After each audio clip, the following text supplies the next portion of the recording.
আমি দিশা। আজকে আমার টিচার ট্রেনিং এর আরো একটা দিন। আজ একটু লেটই হয়ে গেছে ঘুম থেকে উঠতে, তাই কোনো কাজটাই টাইমলি করতে পারছি না। তবুও যেভাবে সেভাবে ম্যানেজ করেছি। আচ্ছা তোমরা বলো তো, তোমরা কি আমার মতো নিজেই অ্যালার্ম দিয়ে আবার নিজেই অফ করে ঘুমিয়ে পড়ো? আমি তো আজকে তাই করে ফেলেছি।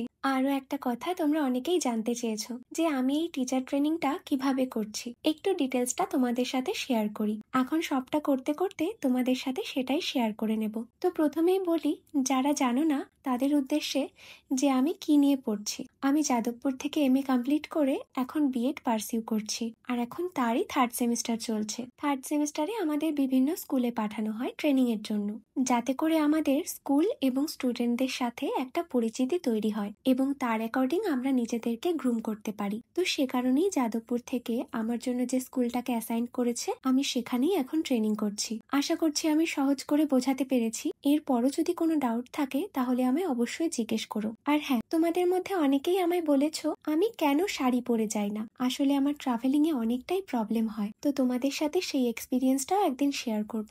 আর তোমাদের আবদার মতো শাড়িও পরে যাব। তাহলে আজ আসি, চলো টাটা।